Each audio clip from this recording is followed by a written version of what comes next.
Hello and welcome to the Business Spotlight interview series. I'm your host Sonali Nigam, and today I'm joined by K-Man, co-founder and MD at Contract Upselling Limited. Hi Kay, thank you so much for joining us. Hello, thank you for having me. Pleasure is all mine. Would you like to kick us off with a brief background as to what you do and who you are? Yes, my name is Kay. I'm the co-founder and managing director of Contract Abseiling Limited. We formed in 2011, so we've been going for 13 years now. We're work at height specialists doing rope access, abseiling work, doing mainly building maintenance and cleaning on high-rise buildings. Mhm. Lovely. So 13 years that you have been in the business. So what do you attribute your growth to? Well, I mean, from humble beginnings, really, started the business off um, from my own funds. I invested into the business myself, and it's been a long struggle. But yeah, we're finally here. So I think we struggled through sort of 2 to 3 years not paying ourselves, and every penny that was earned, every pound profit made was reinvested back into the business. Me and my co-directors had a vision that we wanted to fulfill, and yeah, just really through sheer dedication and ambition, we're here today, sort of thriving within our business sector. I think for growth, it's really focused on our clients and our staff. So our having strong ethos to deliver high quality, safe projects for our clients, helping them out with their needs is really the fundamental aspect of what we do. Right, that's very interesting. So, okay, you mentioned about challenges, that you faced initially, and that's how you've overcome them over the years. So, what would you say are biggest learning as an owner of the business running successfully? Well, I think there's a lot of lessons learned in anyone's journey, anyone who's planning on starting a business. Um, definitely lots of lessons that they don't teach you about. Um, so I think the first and foremost is the misconceptions really about running a business. So, people think like you have all the time in the world, you can come and go. Very wealthy, obviously, and all of that is so not true.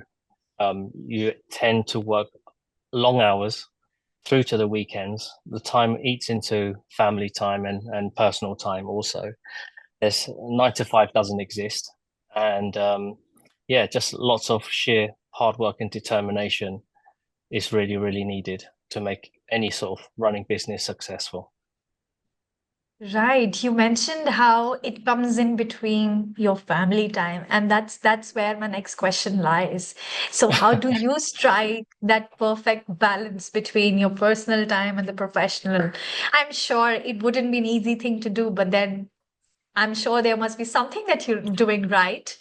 So yes, Well, if you could help us know that. Well, I think it's taken me a lot of years to realize this, and I think a lot of sacrifices have been made. But having a very good, supportive family and people around you being very supportive and understanding is really the key. But certainly something that you can't take for granted.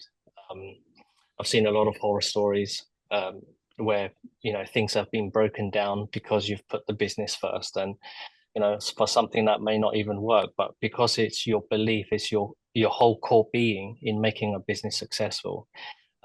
Having very good supportive people around you certainly helps with that.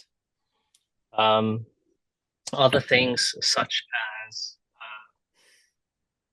your work colleagues, sharing your vision in building a successful business is definitely helps.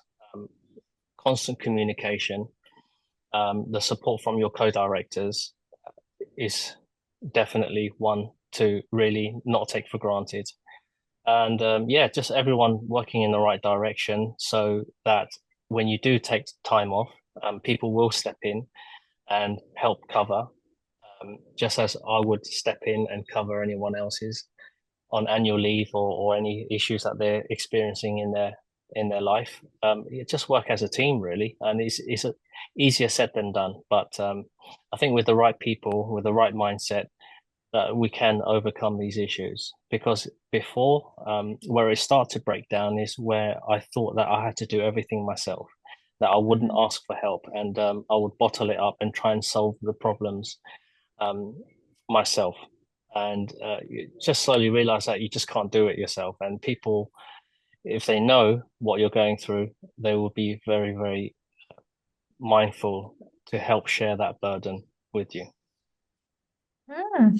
Rightly said that not everything that can be done by yourself. You, of course, that's why you have your team.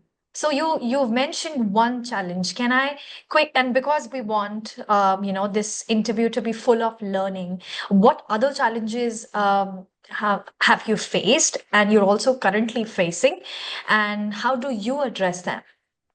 Well, I think the challenges would be sort of the demands of the industry and especially health and safety. It's very health and safety conscious. So having a good support network behind you, we've signed up to some subscriptions and our health and safety advisor also is behind us, who would make us aware of the changes. And then we have to adapt as a business to those changes and implementing strategic um, goals for us to achieve, and then how that is then communicated to the business members, the staff members, and the field team is very, very important. So really keeping abreast of these challenges is very, very important. I mean, what we do is resolving difficult access issues. So, keeping the clients well informed of any problems. They could give us a job, for example, and we get there and we have new discoveries.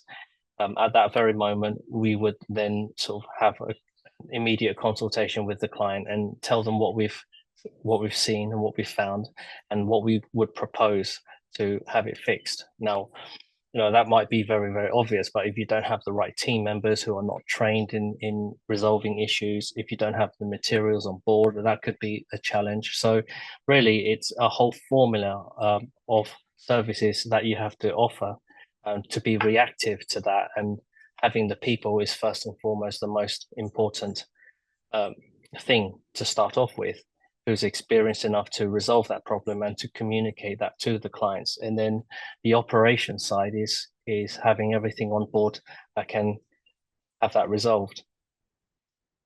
Interesting, Kay. So this brings me to the next question. So you talked about team, how plays a crucial and important aspect. So what qualities do you look for in employees when you hire them? Certainly experience, and I think in our field, in our industry, we can't cut any corners really. So Yeah. is a very structured system. There are um, lots of safeguards that we have to adhere to,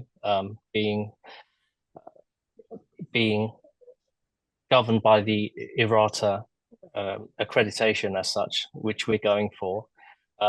They've always asked for sort of level threes, the more experience to be paired with less experience, I would say. But trade experience is very, very important for us. So, you could be the best electrician or the carpenter, someone from Mhm. the trade, and who's just got their rope access qualification. In the eyes of safety on the ropes, they are still very new, but in the eyes of the work itself, they're very experienced. So really, we have to harness every individual person within our business to see where their sort of weaknesses and where their strengths are, and to pair them up with different members of our team so they get a very good balance of trade skill versus rope experience, and then really harness that and going through vigorous training, Mhm. ongoing training, and we hold our own internal training regularly so that we can share. our knowledge.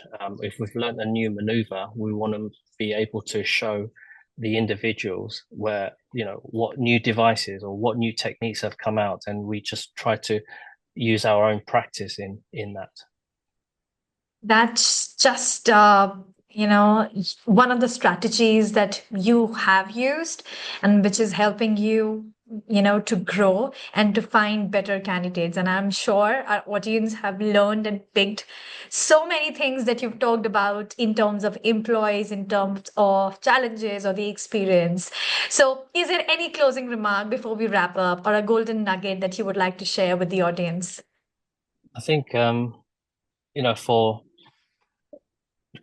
for golden nuggets, that's a good one. I think your ethos really starts from there. So your vision and your ethos, everything is built around that. So if that is communicated to the staff and to everybody, and it can't just be a one-off thing. It's got to be constant. It's got to be everyday reminders, and creating a very happy environment, nurturing the people that works for you, investing in them for further training. It will just naturally grow the business. So when the business hits any trouble, you need to know how to diversify, how to um, problem solve any challenges that occurs, and people will work as a team to resolve that because they want the business to grow. They share the same ethos and your vision to create a very safe environment, a happy work environment, and keeping the clients happy and the workforce happy. Then it's just really a recipe to success. But there's a lot of hard work that goes into that. There's a lot of sort of things that you have to do that branches from that. But identifying these issues and having open discussions with everybody that's involved really does help. So I think keep it up. I think the industry in the UK will welcome businesses to grow our economy, and anyone who thinks about entering businesses, they have to realize it's not an easy thing, but with the right attitude and the mindset, they will be successful.